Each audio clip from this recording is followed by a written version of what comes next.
What's up, YouTube? It's your boy Nash here. Welcome back to the channel. Excuse me.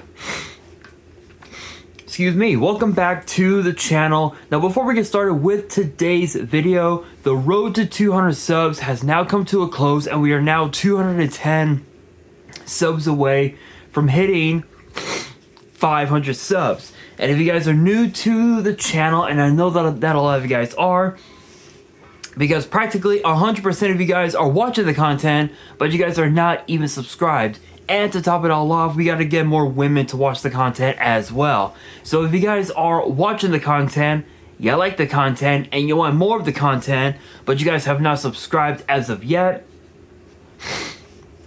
then make sure you guys do indeed subscribe to the channel, turn on the notification bell, smash that thumbs up button on this video, and as always, make sure you guys are following me on all my social media. All my ads will be in the description below, as will the info to my fan mail.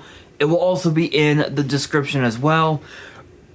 Excuse me. And I want you guys to post in the comments below answering the question of the day, which is this: who is your all-time favorite WWE Hall of Famer? Let me know down in the comments below.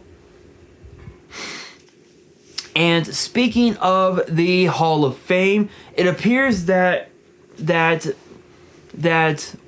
we could potentially have 6 former world champions make an appearance, literally get inducted into this year's WWE Hall of Fame class. And it's weird because I never would have imagined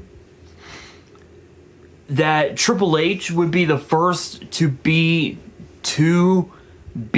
inducted, and then also have Michelle McCool get inducted as well. In fact, as far as Triple H goes, there's been a lot of rumors going around that Shawn Michaels and The Undertaker might end up being the ones to induct Triple H into the Hall of Fame, and apparently Vicky Guerrero is supposed to be inducting Michelle McCool into the Hall of Fame. At least that's what I've been hearing from what I had seen on social media. Apparently people believe that they should induct those two into the Hall of Fame, but we got to talk about the 6, right? Who are the 6 that should be inducted? And I need to fix my tripod. Give me a second.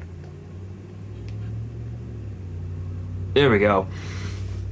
Sorry guys, I had to move my tripod just by a hair. Anyway, let's talk about the 6.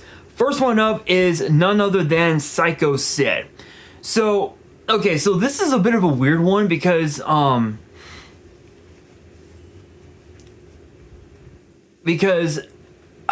everyone knows that Psycho Sid was one of the most influential stars in WWE of the 90s. In fact,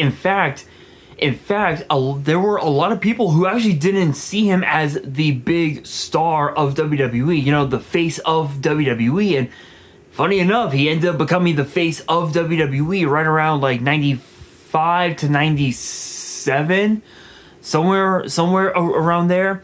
And Sid debuted in WWE around 1993, like 92, 93. Back in those days when Gorilla Monsoon was still behind the commentary desk. God rest both their souls. And Sid had been in the ring with some of the best in WrestleMania history, guys like Hulk Hogan and even The Undertaker as well, being in the ring with guys like Shawn Michaels, and then going over to WCW, competing, going up against guys like Goldberg and Kevin Nash and Scott Hall. But the only downside is that I believe he had some legal issues. And I believe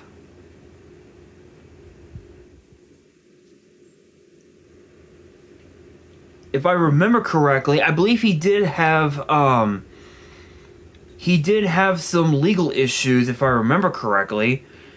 And yeah, actually he did. In fact, actually in 2011, in 2011, Psycho Sid was arrested in Shelby County, initially pulled over and charged with not wearing his seatbelt. And he was also charged with a misdemeanor possession of marijuana at that. And the funny thing is, at that time, marijuana wasn't even legal at that time. There was like a ban on it until like within the last like 6-7 years now, where where weed or marijuana is now legal, which is crazy. So, aside from that, I think it's weird. It's weird because even with his accomplishments, in professional wrestling, being a former NWA world champion, tag team champion, being a former 2-time WCW champion, being a former former US champion, 2-time WWE champion, even with all those accolades that he has, some people believe that he doesn't deserve to be in the Hall of Fame. I don't buy it. I truly believe he does. And as far as like who I believe should induct him, hands down, it definitely should be Shawn Michaels, just because of how much history he's had with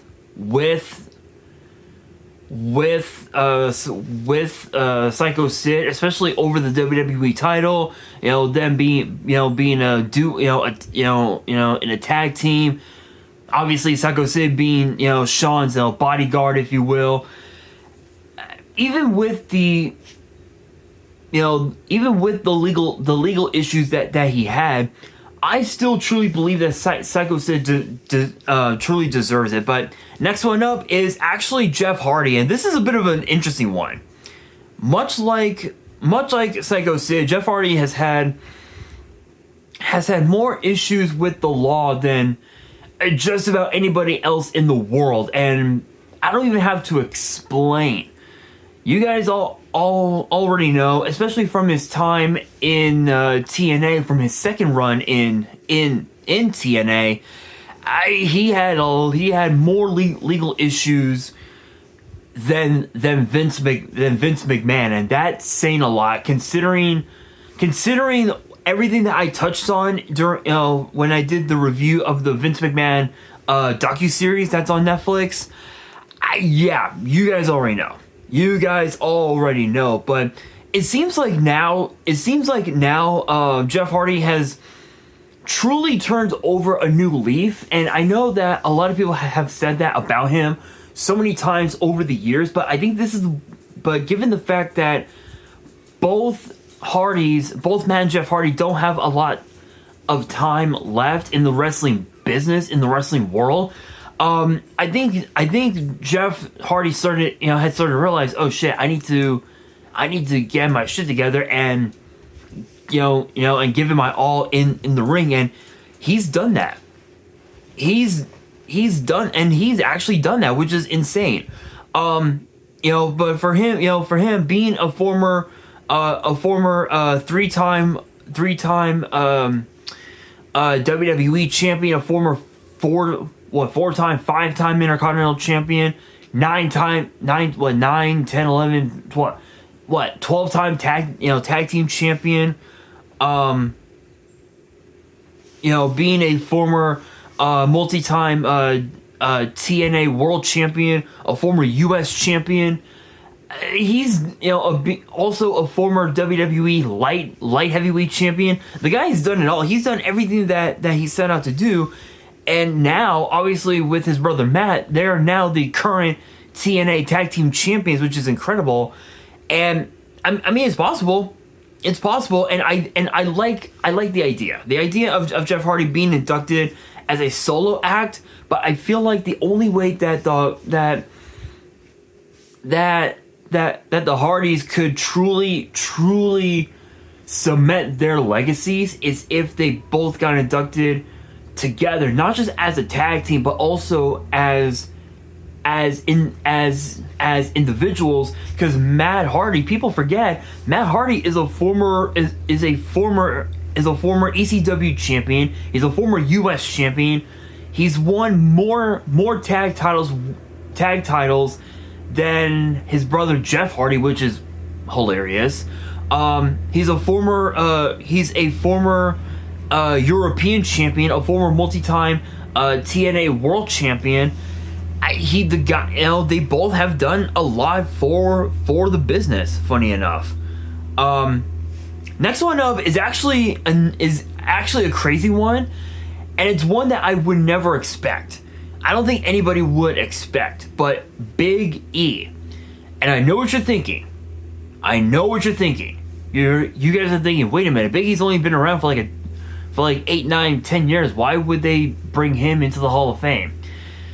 Well, that's what happens when you end up being sidelined with a damn near broken neck.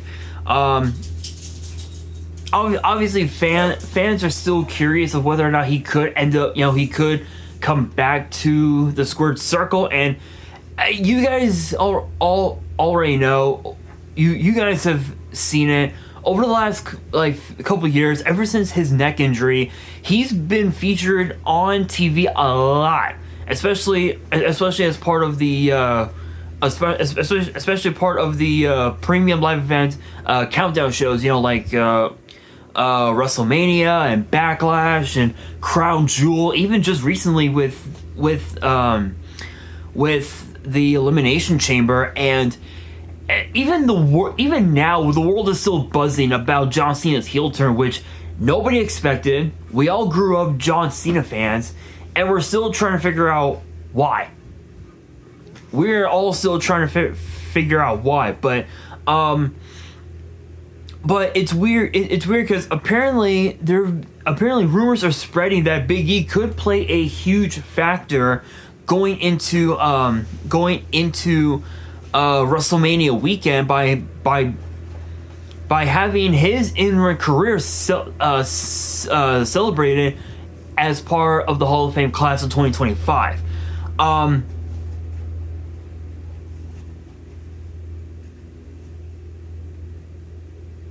But the funny thing is that there's been a lot of chatter that the New Day, both Woods and Kofi, could end up breaking character for one night only and appreciate Big E for what he had done, not just for the group, but for what he's done for the entire WWE as a whole. And it's that, or they could just end up breaking his neck completely, in which case he'll never show up.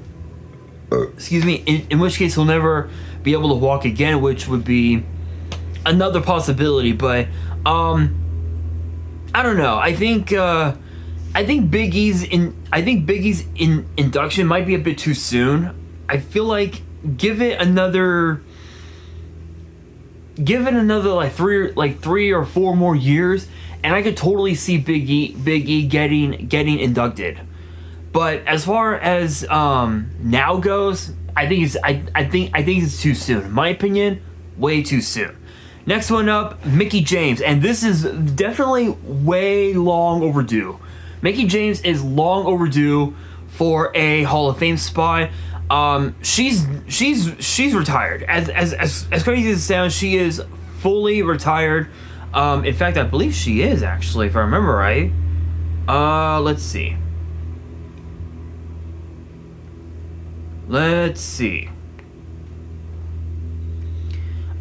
She is actually,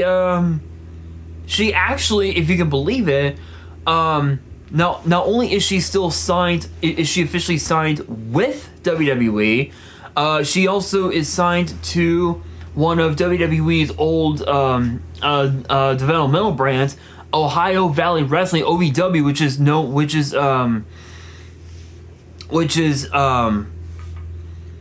a promotion. I think I think now owned by Jim Cornette, if I remember right, as a creative director and also the head of female talent and executive producer. So that's pretty cool. So she is still active in the ring, but I don't really know if we'll see her compete in WWE. It'll be interesting, but we'll have to wait and see. But in my opinion, and if I'm being honest, she's long overdue. I feel like she could have gotten inducted into the Hall of Fame 7,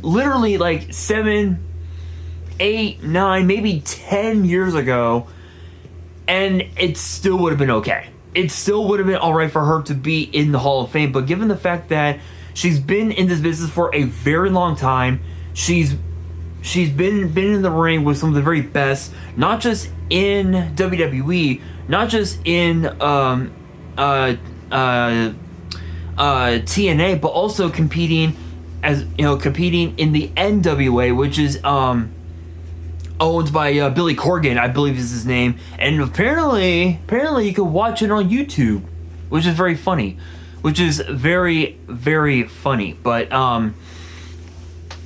still, I mean, she's long overdue. I feel like if there was one person who I could totally see inducting Mickie James into the Hall of Fame, there are a few that do come into mind. Apparently, Trish is definitely one that's been thrown in there. Beth Phoenix is another one that's been thrown at. Even also women like potentially Becky Lynch, Alexa Bliss, or perhaps even also Lita. Lita is another one that's been thrown in there as well. So it's possible, but we'll have to wait and see over time, because we're still like less than 6 weeks away from WrestleMania. So there's still some time for the Hall of Fame class to be complete, but there isn't enough time. But there isn't a lot of time left, if you will. This next one, this is interesting because this individual was originally supposed to have been inducted in 2020, but because of the pandemic, it never came to pass. And I'm talking about Batista. Yes, I'm just being real. He's long overdue. He is way long overdue. And it's weird because in 2021, a year later, Batista was supposed to be inducted, but because of his but because of the schedule that he was on, filming a couple of movies, and I think another TV show, if I remember right. In fact, I think one of the movies was another Guardians of the Galaxy, if my memory serves right. Unfortunately, he was unable to show up, and it did not work out so well. But with the amount of rivalries that he's had over the years in WWE against guys like John Cena, JBL, Rey Mysterio, Triple H, Randy Orton, The Undertaker, Daniel Bryan, The Shield. It's incredible to know that he actually gave a damn about the business, even in spite of the heel run that he had in 2009, 2010, which was right around the time that he was going to be leaving WWE for some weird ass reasons. But I mean for him, I mean, he's a 6-time world champion. He's a former 2-time, 3-time, 4-time tag team champion. He's a two-time Royal Rumble winner. His record at WrestleMania is absolutely incredible. He won at WrestleMania 20, WrestleMania 21, WrestleMania 24. He's what, three let's see, 3 victories. WrestleMania 23 he lost, 26 he lost, 30 he lost, and 35 he lost. So he's 3-4. He's 3-4 at WrestleMania, which again, that's not bad. It's not a bad WrestleMania record. But when you look at everything he's done in WWE and outside of WWE for WWE, it's just incredible. It's just absolutely incredible. There have been a couple names that come into mind of who can induct him. Definitely, Ric Flair is definitely one that comes into mind. And even also Rey Mysterio is also has also been another name that comes into mind. But the number one, and this is one that everybody's been wanting this year, is Bray Wyatt. Do I even have to say anything?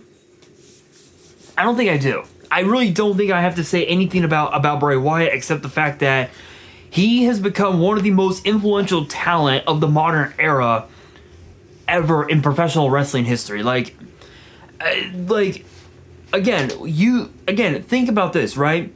From storylines like the Wyatt family to the Firefly Funhouse, he always left the fans around the world with memories that they would never forget, including the time that he defended the WWE title at WrestleMania against Randy Orton, which many people believed that was just a blowout match, but I didn't see it that way. I thought it was incredible. Aside from the from what was happening on the ring mat, but I think with everything that he had done, I think a lot of people believe, and if you guys had seen the Bray Wyatt documentary, it talked about how it talked about what happened to him before he passed away, and apparently he was going through some mental health issues. He was going through some heart issues and whatnot. I think everything that he had done and everything that WWE wanted him to do at that point just caused him to have so much stress, and I don't know why. I just don't know why, but I think that was pretty much it. Like the things that he had done, it brought smiles on the into the faces of the entire WWE universe, including kids who were huge Bray Wyatt fans. And one thing that also caught my eye, and it was something that I had watched years ago, all the way back in 2014. Bray Wyatt at that point in 2014 cut a promo saying that John Cena was a liar, that he was filling the world with lies. Fast forward to the Elimination Chamber just this past weekend. What was I, last week or something? Yeah. It was all lies. John Cena didn't give a damn about the fans. He didn't give a damn about the kids. And he was just filling their minds with a bunch of bullshit. As CM Punk graciously elaborated, if you will. But it's weird because when Bray Wyatt first appeared in WWE, he was exactly like guys like Batista, guys like Jeff Hardy, guys like Psycho Sid. People believed that he was never going to be the guy to be the face of WWE, and he was. He literally became the face of WWE, even in spite of the heel. Even in spite of him being a heel, he was always a fan favorite because Bray Wyatt, the words that he spoke about, right, would resonate sometimes with fans who could relate, whether it was going through mental health problems, whether it was being bullied. He was always there to he literally used his promos to remind the entire WWE universe that, hey, it's okay to have all these issues, to have these mental health issues and whatnot. All you have to do is just talk to somebody, or tell the fans that, hey, if people are bullying you, you gotta stand up for yourself.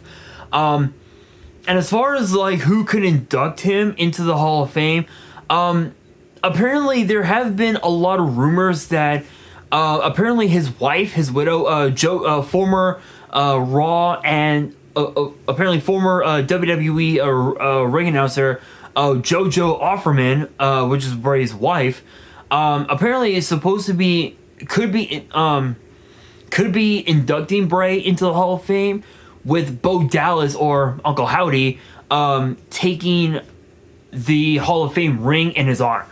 At least that's the rumor. No one really knows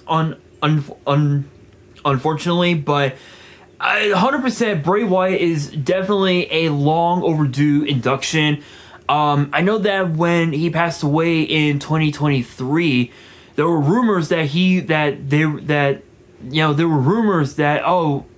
this is the same thing as what happened with Eddie Guerrero. He'll be inducted into the Hall of Fame several months from now, and that never happened. And the only reason for it was because WWE wanted to wait for the right time, and I feel like now could potentially be the right time, which is possible. But think about this: given the fact that next year's WrestleMania 2026, WrestleMania 42 will be inside the Superdome in New Orleans, the same building where we saw Bray Wyatt battle John Cena. One could argue that Bray Wyatt could be inducted in New Orleans, which is possible, but we'll have to wait and see. But as far as the list goes, let me know down in the comments below who you believe should have been on this list as part of the list of candidates to be in the Hall of Fame. Let me know down in the comments below, and that'll do it for today's video. Hopefully you guys enjoyed. If you did, make sure you guys smash that thumbs up button. If you guys are new to the channel and you guys want more WWE topic videos in the future, then make sure you guys subscribe to the channel, turn on the notification bell, and as always, make sure you guys are following me on all my social media. All my ads will be in the description below, as will the info to my fan mail. It will also be in the description as well.